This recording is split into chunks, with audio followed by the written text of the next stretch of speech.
So we clearly understood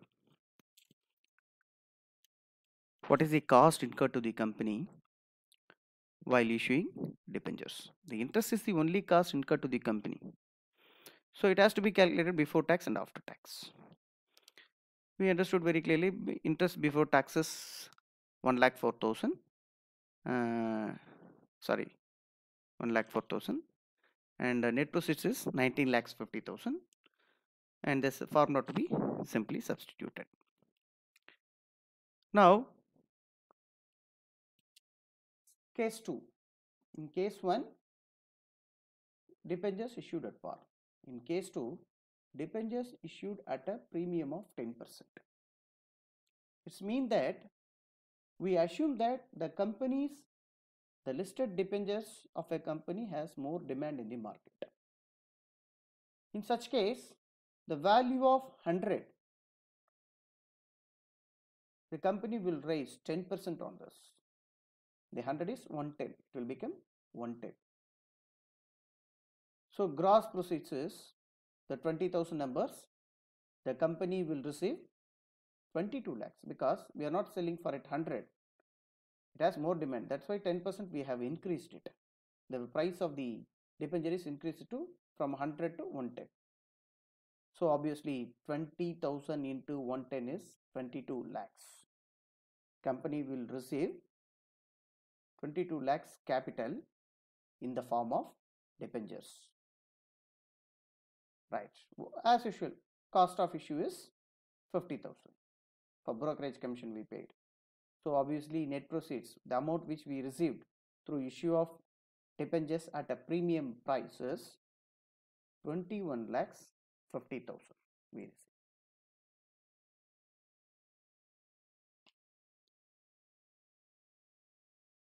Students, you please remember, if company sells debentures either on premium price or at discount price, the interest is paid based on face value only, that is 100. Face value is 100 only.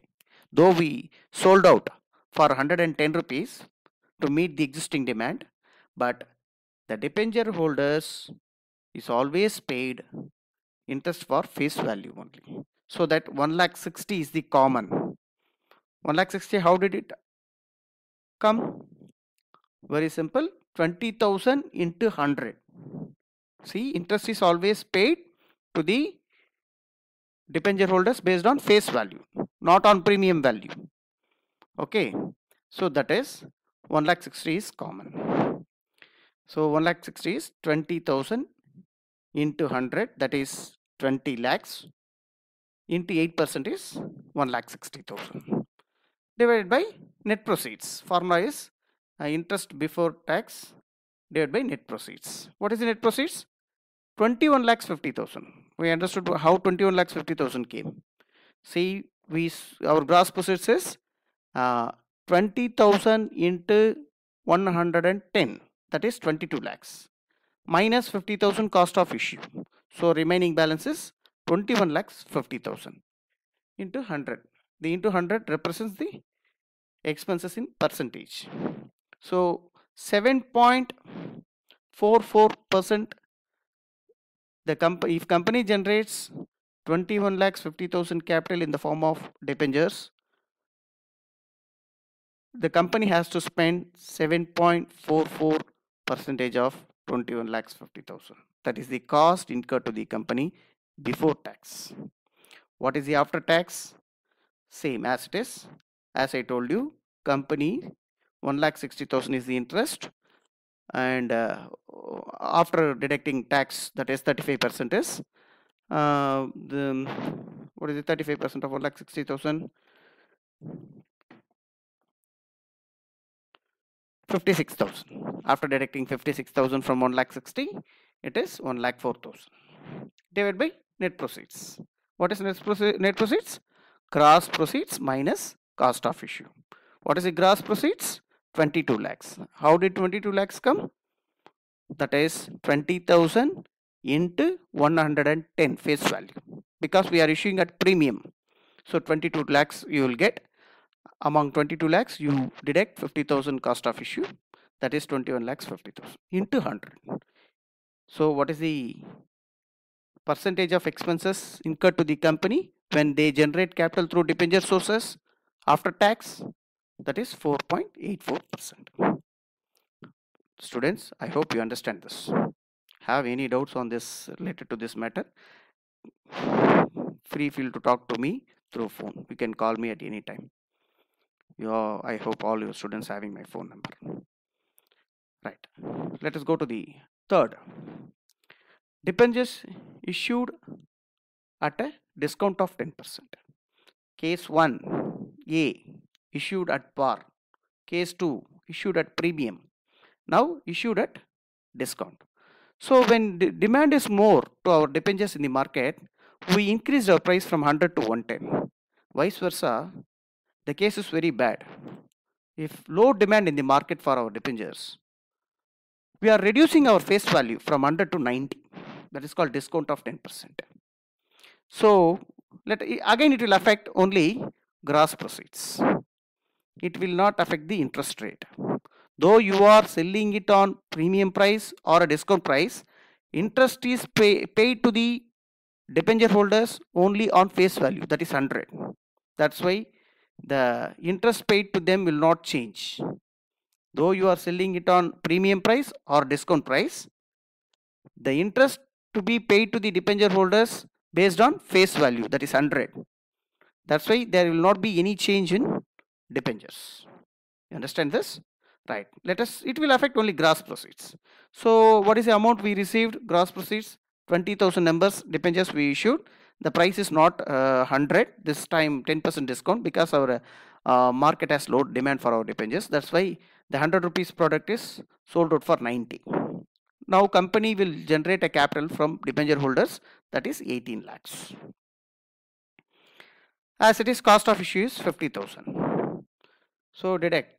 What is net proceeds? Gross proceeds minus cost of issue. That is, company can receive only 17 lakhs 50,000.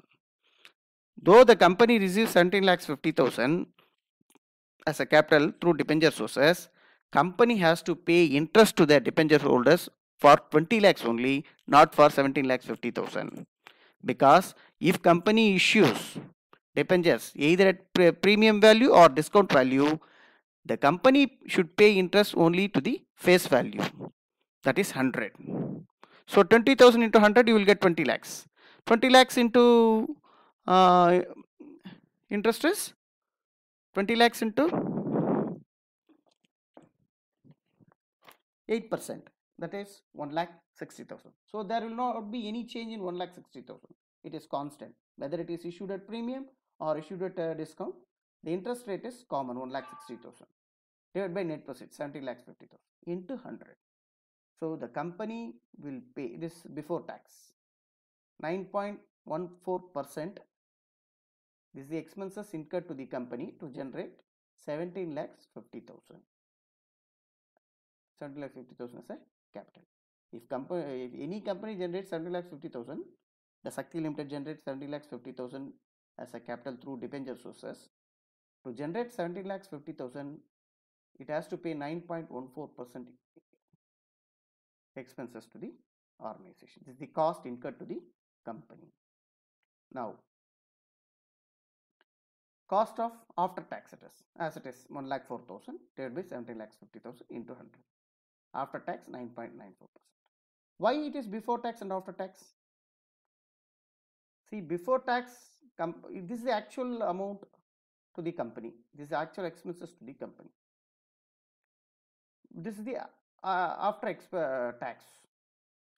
But it is a duty of the company before providing any interest or dividend to the shareholders or debenture holders, tax to be deducted, because once it is paid to the shareholder or a debenture holder, he will not pay the tax to the government and company will become liable to pay it. So that it is a duty of the company to deduct tax from their money and the same to be paid by the company to the government. So that's why it has to be that's why it is split into twice, that is in a two forms. That is, one is cost of debentures before tax and cost of debentures after tax. Thank you, students. In this session, we let us complete this. I hope you all understand what is cost of capital and what is different source of generating capital, and what is the cost incurred to the company while generating capital with these sources. So far we discussed cost of capital, only one source. There are three sources I told you, four sources, that is one is cost of capital, issue of debentures, issue of shares, issue of equity shares, and retained earnings. In case 1 we discussed. Case 1 is cost of debt. Cost of debt is nothing but issuing debentures in the security market and generating capital. And what is the expenses incurred to the company when issue debentures and generate capital. And in for remaining classes we discuss one by one. What is the cost incurred to the company when issue debentures at redeemable. So far we discussed irredeemable debt, the debt which is not repaid. In next class, let us see cost of debentures or cost of debt for redeemable. Thank you, students. I hope you all understand this. Any queries you can call me. Thank you.